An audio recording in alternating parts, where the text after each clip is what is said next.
Assalamualaikum warahmatullahi wabarakatuh. Selamat pagi anak-anakku kelas 12. Kita lanjutkan proses belajar dengan cara online. Kita tetap online ya. Untuk kelas 12 kemarin saya sudah memberikan sedikit praktikum tentang enzim. Apa yang dimaksud dengan enzim? Di sini enzim merupakan salah satu bahan yang digunakan untuk metabolisme. Metabolisme itu adalah proses kimia yang terjadi di dalam tubuh kita, baik pada tumbuhan maupun hewan juga. Hewan, tumbuhan, dan manusia pun memerlukan terjadi proses metabolisme yang unsur utama adalah enzim. Tanpa enzim, proses metabolisme di dalam tubuh tidak akan terjadi. Tujuan dari pembelajaran di sini yang pertama menjelaskan pengertian enzim, membedakan proses katabolisme dengan anabolisme, proses respirasi aerob dan anaerob, dan menjelaskan pengertian fotosintesis. Ini metabolisme. Apa itu metabolisme? Metabolisme merupakan proses kimia yang terjadi di dalam tubuh makhluk hidup. Di sini memerlukan enzim. Siapa enzim itu? Enzim itu terdiri dari apoenzim dan kofaktor. Kofaktor itu terdiri dari ion anorganik dan koenzim. Sedangkan metabolisme dibagi dua, katabolisme dan anabolisme. Katabolisme itu adalah proses penyusunan, proses pembongkaran dari senyawa kompleks menjadi senyawa yang sederhana. Sedangkan anabolisme penyusunan senyawa sederhana menjadi senyawa yang sangat kompleks. Contoh katabolisme adalah respirasi. Respirasi yang menggunakan oksigen disebut dengan aerob, sedangkan tanpa oksigen disebut dengan anaerob. Respirasi aerob itu prosesnya ada glikolisis, sikloskrep, dan transfer elektron. Apa glikolisis, apa sikloskrep, dan apa transfer elektron? Itu ada prosesnya. Sebenarnya di dalam proses glikolisis ada tahapan di sini karboksilasi oksidatif. Jadi sebelum masuk sikloskrep itu masuk dulu di dalam karboksilasi oksidatif yang telah dihasilkan dari proses glikolisis. Sedangkan anaerob itu adalah proses tanpa menggunakan oksigen, contohnya fermentasi. Ada fermentasi alkohol dan ada fermentasi asam laktat. Contoh fermentasi alkohol yaitu pembuatan tape. Asam laktat atau asam susu itu contohnya kalau kita itu habis olahraga, lari-lari, kemudian kram. Itu terjadi penimbunan asam susu. Kemudian anabolisme adalah contohnya fotosintesis. Proses fotosintesis ini ada dua reaksi terang dan reaksi gelap. Apa toh enzim itu? Ini. Enzim merupakan protein yang bertindak sebagai biokatalisator. Apa yang dimaksud dengan biokatalisator? Biokatalisator itu adalah membantu mempercepat reaksi kimia yang terjadi di dalam tubuh.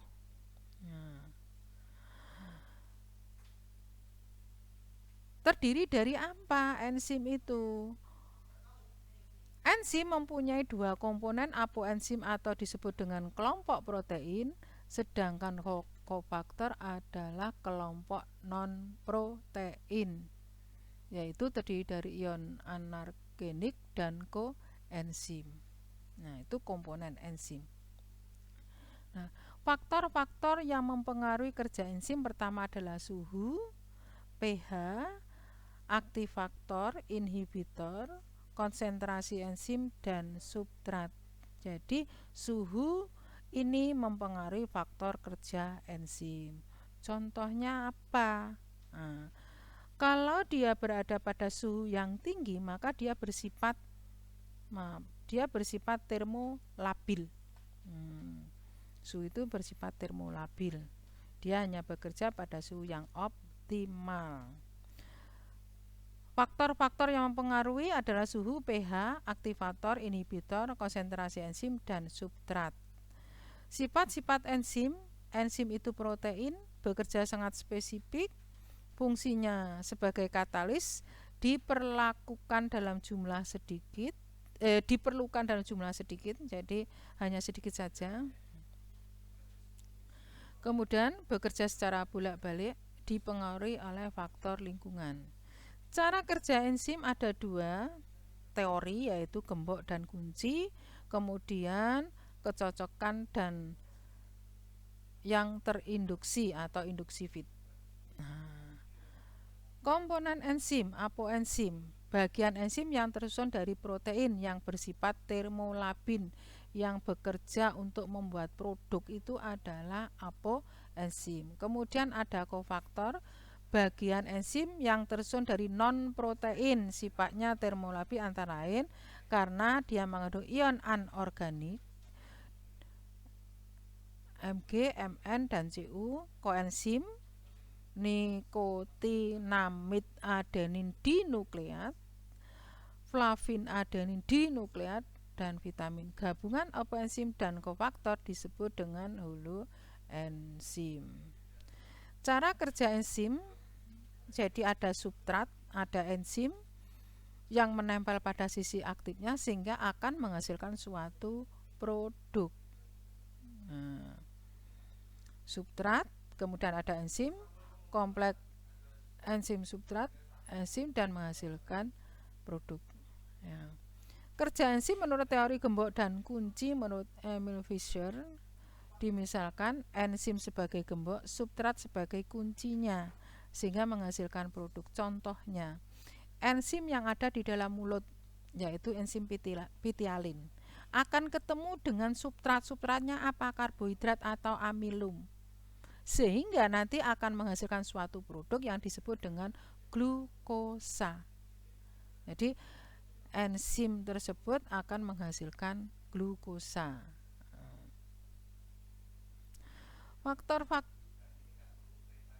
Faktor-faktor yang mempengaruhi kerja enzim: suhu, pH, aktivator dan inhibitor, konsentrasi enzim, dan konsentrasi substrat. Faktor-faktor yang mempengaruhi kerja enzim: suhu. Enzim butuh suhu optimal untuk bekerja. Makin tinggi terjadi denaturasi protein, makin rendah terjadi penghentian reaksi atau disebut dengan koagulasi. Jadi kalau kalian perhatikan, dia hanya bisa bekerja di antara suhu 30 sampai 40 saja. Setelah 50 dia akan mengalami penurunan. Faktor-faktor yang mempengaruhi kerja enzim: perubahan pH pun juga akan mempengaruhi kerja enzim. Mempengaruhi asam amino sisi aktif sebagai penghalang penggabungan substrat dengan sisi aktif enzim. pH berapa? pH 2. pH netral di antara 6 dan 8 berarti itu 7. Faktor yang mempengaruhi kerja enzim: inhibitor dan aktivator dan inhibitor. Ya, perhatikan A itu merupakan molekul yang mempengaruhi ikatan enzim dengan substrat, contohnya ion Cl, amilase, saliva. I melakukan molekul yang menghambat ikatan enzim dengan substrat, contohnya ion sianida, enzim respirasi. Inhibitor ada dua, kompetitif dan non kompetitif. Faktor-faktor yang mempengaruhi kerja enzim: konsentrasi enzim, makin besar konsentrasinya, enzim semakin cepat bereaksi. Makin besar konsentrasi enzim, maka semakin cepat. Tapi semakin besar substrat, enzim akan bekerja dengan lambat. Ini ATP. ATP itu apa? ATP itu adalah adenosin trifosfat C10 H16 N5 O13 P3, molekul berenergi tinggi. Ini merupakan ikatan 3 molekul fosfat dengan senyawa adenosin. Ikatan kimianya labil, mudah lepas. Gugus fosfatnya dari ATP menjadi ADP. Ya, jadi dari 3 fosfat menjadi 2 fosfat. Nah, lepasnya ikatan tersebut diikuti dengan pembebasan energi sebanyak 7,3 kilokalori atau mol atau 30,5 kilojoule atau mol. Reaksi dapat balik ATP itu berasal dari ADP dan fosfat, sedangkan ADP ditambah fosfat menjadi ATP.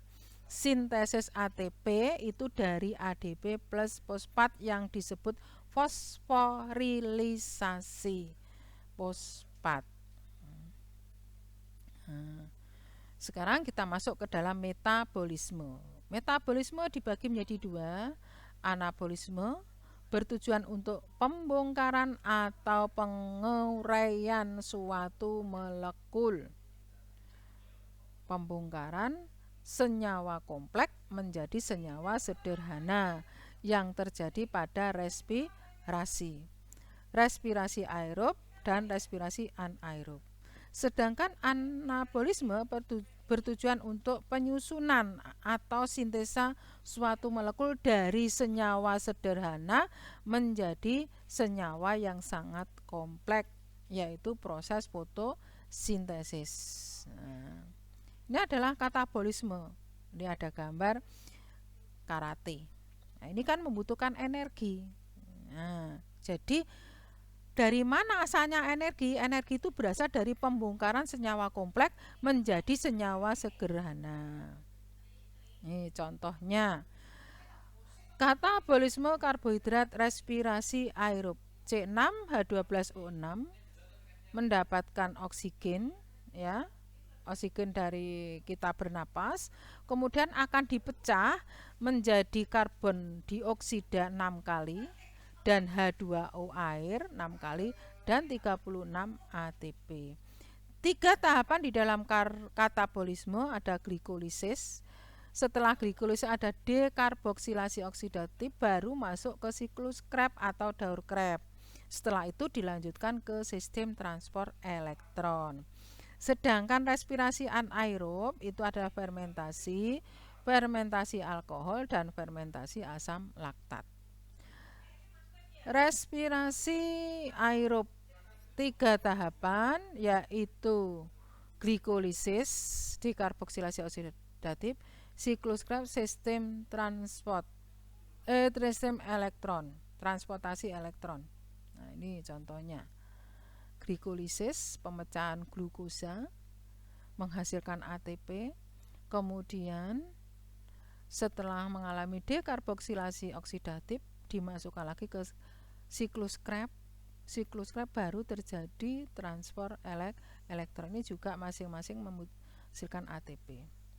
Contoh glikolisis, rangkaian reaksi yang menguraikan satu molekul glukosa yang terjadi di dalam sitoplasma sel menghasilkan 2 asam piruvat, 2 NADH dan 2 ATP. 2 asam piruvat mengalami dekarboksilasi oksidatif merupakan reaksi antara glikolisis dengan siklus Krebs yang menjadi 2 asetil-CoA, 2 NADH dan 2 CO2. Jadi mengalami dekarboksilasi oksidatif. Asetil-CoA.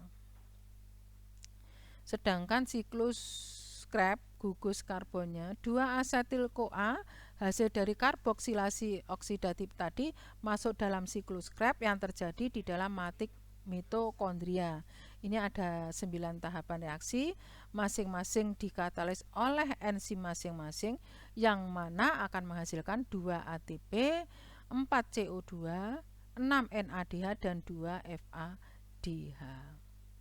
Nah, ini contohnya di dalam siklus Krebs, proses metabolisme. Perhatikan respirasi aerob. Nah, di sini akan menghasilkan NAD, maka akan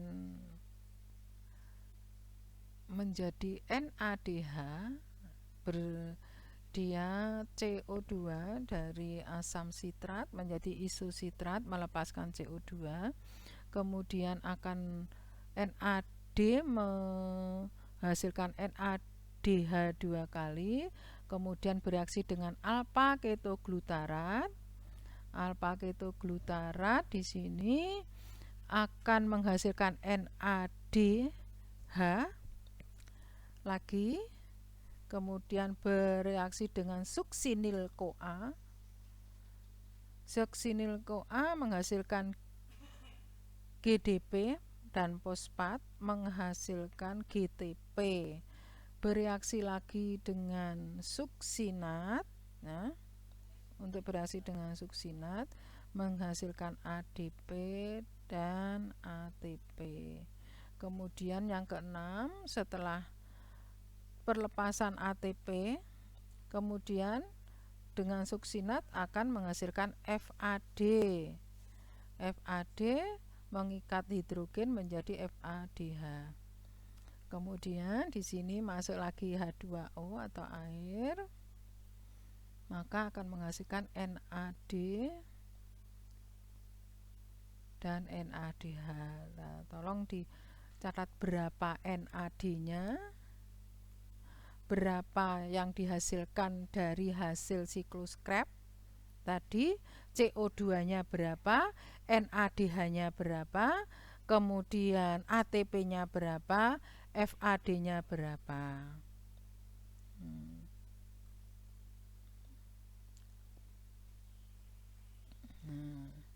Ini sistem transport elektron. Terjadi di bagian membran dalam mitokondria. Hidrogen dari siklus Krebs dirubah menjadi proton dan elektron. Oksigen berperan sebagai penerima elektron yang terakhir. Oksigen akan menerima hidrogen sehingga menjadi H2O. ATP yang dihasilkan jumlahnya 34 ATP. Reaksinya sebagai berikut. 10 NADH bereaksi dengan oksigen 5 kali, terjadi di dalam sitokrom yang dirubah oleh enzim sitokrom, H2O 5 kali, 10 NAD dan 30 ATP. Nah, dan ditambah lagi dari 2 FADH plus oksigen, di dalam enzim sitokrom akan dirubah menjadi H2O, 2 FADH dan 4 ATP, sehingga totalnya adalah 34. Glikolisis menghasilkan 2 ATP. Siklus Krebs menghasilkan 2 ATP. Transport elektron menghasilkan 34 ATP, sehingga totalnya yang dihasilkan energi itu adalah 38 ATP. Nah, ini rangkuman reaksi aerob. Nah, kamu perhatikan, dari glikolisis menghasilkan 2 PgAl, membutuhkan 2 ATP, masukkan 2 ATP dan mengeluarkan 2 ATP, 4 ATP, sehingga tinggal 2 ATP. ATP-nya 1, 2, 3. Ini 4, 2, 2, 4. 4 ini 2, berarti 4 kurangi 2 berarti tinggal 2 ATP.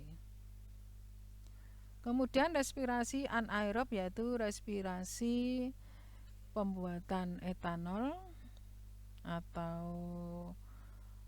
fermentasi alkohol. Yang atas adalah fermentasi alkohol, yang B adalah jumlah ragi atau fernipan. Karbohidrat di sini bila diberikan ragi, ya, di sini akan terjadi proses glikolisis, menghasilkan 2 piruvat, sehingga pembentukan etanolnya 2 asetaldehid dan menghasilkan etanol. Fermentasi asam laktat itu adalah fermentasi yang terjadi pada otot. Jadi kalau kalian habis olahraga kemudian kram, berarti itu terjadi penimbunan asam susu. karena otot kekurangan oksigen. Nah, berikutnya adalah anabolisme. Tadi anabolisme merupakan penyusunan senyawa sederhana menjadi senyawa yang sangat kompleks. Nah, anabolisme karbohidrat, fotosintesis, peristiwa penggunaan energi cahaya untuk membentuk senyawa C6H12O6 dari CO2 dan H2O. Reaksinya di sini 12H2O dan 6CO2 akan menghasilkan C6H12O6 glukosa dan terjadi di dalam kloroplas. Kloroplas dibagi menjadi dua. Stroma tempat terjadinya glukosa, terbentuknya dari CO2 dan H2O, sedangkan tilakoid sebagai penangkap energi cahaya yang akan mengubah ke energi kimia. Grana satu tumpukan tilakoid. Jalannya reaksi fotosintesis terdiri dari dua, reaksi terang dan reaksi gelap yang terjadi di dalam kloroplas. Terjadi di dalam kloroplas. Reaksi terang itu terjadi di dalam tilakoid atau grana, sedangkan reaksi gelap terjadi pada stroma. Reaksi terang, proses penyerapan foton dan pengubahnya menjadi ATP dan NADP terjadi di membran tilakoid. Waktunya siang hari, zat yang dibutuhkan adalah air. Di sini ada beberapa proses. Kloroplas menyerap energi cahaya merah dan nila. Energi tersebut untuk memecah air atau fotolisis air. Yang ketiga H2 yang lepas ditampung oleh NADP atau reaksi Hill. 2H2O, 2NADP cahaya matahari. Kemudian yang keempat, selama proses ini terjadi sintesis ATP atau pembentukan ATP atau disebut dengan fotofosforilisasi. Kemudian NADPH ini akan juga terbentuk dan ATP dilanjutkan untuk proses reaksi gelap. Jadi hasil energi pada reaksi terang nanti digunakan untuk reaksi gelap. Berupa apa? Berupa ATP, sehingga di dalam proses terang terjadi sintesa fosfat atau disebut dengan fosforilisasi fosfat. Peristiwa reaksi gelap disebut dengan reaksi Blackman atau reduksi CO2 atau disebut dengan siklus Calvin-Benson. Terjadi di stroma atau cairan kloroplas. Zat yang dibutuhkan ATP, NADPH dari reaksi terang yang dibantu oleh RUBP. Waktunya siang dan malam hari. Prosesnya dimulai saat CO2 diikat atau difiksasi ribulosa bifosfat atau RUBP 5 senyawa C sehingga menjadi senyawa 6 karbon yang labil. Senyawa 6 karbon pecah menjadi 2 fosfoglycerat atau PGA. PGA akan menerima gugus fosfat dari ATP dari NADPH menjadi 12 PGAL. PGAL yang 10 PGAL ke tahap awal menjadi RUBP kembali, sedangkan 2 berkondensasi berubah menjadi glukosa 6 fosfat. Contohnya seperti glukosa 6 fosfat jadi terbentuk dari PGAL. PGAL itu digunakan untuk membentuk RUBP 12 PGAL, sedangkan 2 PGAL digunakan untuk membuat glukosa, maltosa, sukrosa dan lain sebagainya. Glukosa 6 fosfat digunakan untuk membentuk karbohidrat hasil akhir dari fotosintesis. Jadi pada reaksi gelap itu ada fiksasi, kemudian ada reduksi dan ada sintesa. Fiksasi yaitu pengikatan CO2, reduksi adalah dari PGA menjadi PGAL, kemudian terjadi sintesa yaitu pembentukan RUBP kembali. Sekian, terima kasih. Wassalamualaikum.